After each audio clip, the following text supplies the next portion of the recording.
पहले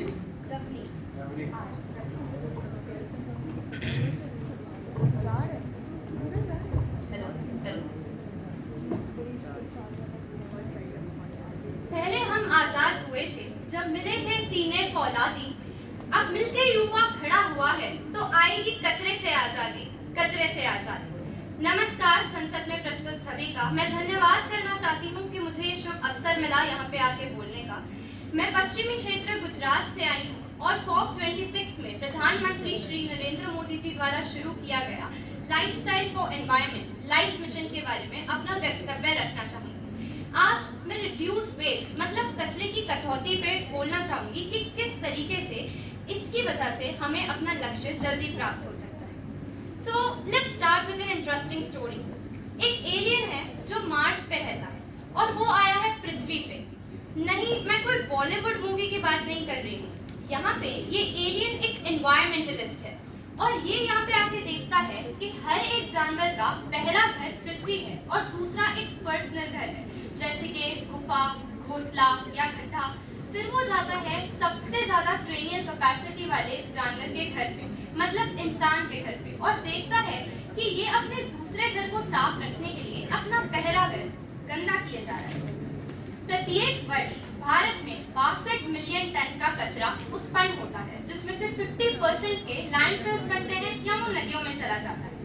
हमारी संस्कृति पवन को गुरु, पानी को पिता और धरती को माता मानती है। तो अब हमें इस कचरे के खिलाफ एक लड़ाई लड़नी है, जिसके अंदर हमारा हथियार होगा लाइफस्टाइल फॉर एनवायरनमेंट और हमारा सबसे बड़ा दुश्मन है निम्बी। निम्बी मतलब not in my backyard attitude. लेकिन अगर हमारा ऐसा ही केयरलेस बिहेवियर रहा तो बहुत ही जल्द ये बैकयार्ड में नहीं लेकिन एकदम फ्रंट यार्ड में आ जाएगा। जो दूर से हमें बड़े बड़े पहाड़ दिखेंगे ना, वो पास जाके कचरे के मिलेंगे, और जब हमें लगेगा कि पानी में कोई मछली तैर रही है तो वो हमारा सबसे बड़ा दुश्मन प्लास्टिक होगा। रिड्यूस वेस्ट में सबसे अहम भूमिका एक एनवॉयर की भूमिका निभाती है घ्रेनियां।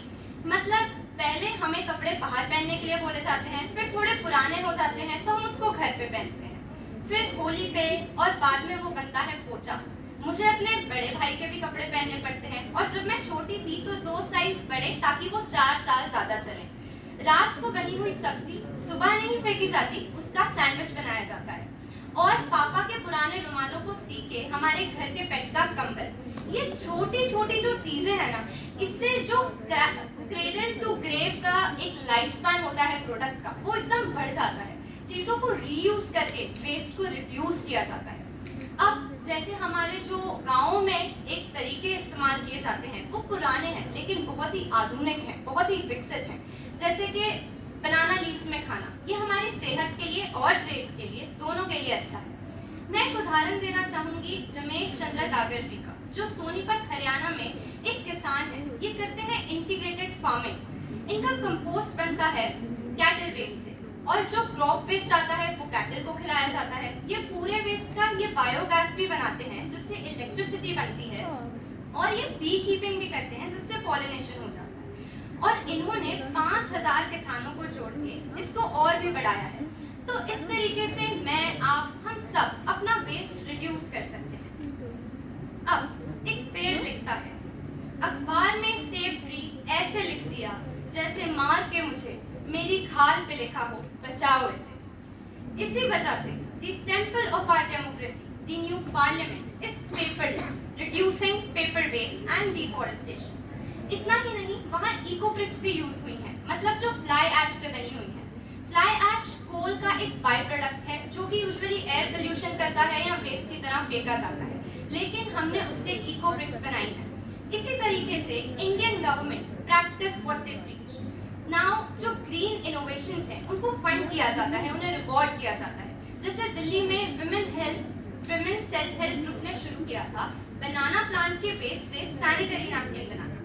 मैं आपको मेरे शहर वडोदरा, जब आप कभी आएंगे तो उसके बारे में कुछ बताना चाहूंगी। वहाँ चौराहे पे बहुत बड़े बड़े आर्ट डिजाइन बने हुए हैं, कभी lion circle, bull circle, rhino circle, बहुत सुंदर। पर वो मेरे यूनिवर्सिटी के आर्ट डिपार्टमेंट ने बनाए हैं ई वेस्ट से, मैकेनिकल वेस्ट से। तो इसी तरीके से हम सब भी अपनी भूमिका निभा सकते हैं।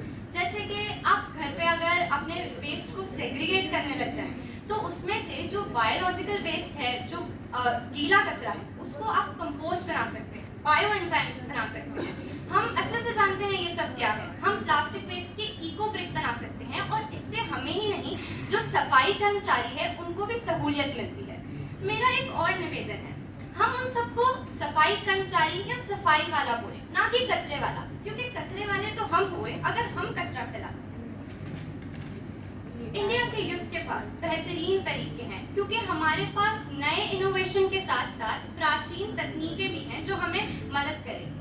हमें विकास के लिए किसी और के पथ पे चलने की जरूरत नहीं, हमारा पथ बनाना काफी है। हमें ये विदेशी चश्मा निकाल के अपनी भारतीय नजर से इसका समाधान निकालना पड़ेगा। और जब भी आपको शंका हो कि क्या एक जन बदलाव ला सकता है, तो याद कीजिए अमृता देवी बिश्नोई, सुंदर राहुल बाबूपना और सालू मरादा थिम्मक्का जी को, जिन्होंने एक ही अकेले ही एक पथ बनाया पर्यावरण के लिए।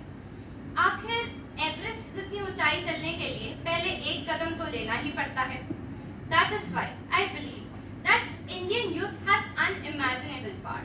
And when it comes to life and reducing waste, we will not be just a mere participant, but we will be the flag bearer and we will pave the way for not just our nation but the entire world. I know ये थोड़ा ambitious है, लेकिन मंजिलें क्या हैं, रास्ता क्या है, हौसले हों तो फासला क्या है। जय हिंद, जय भारत।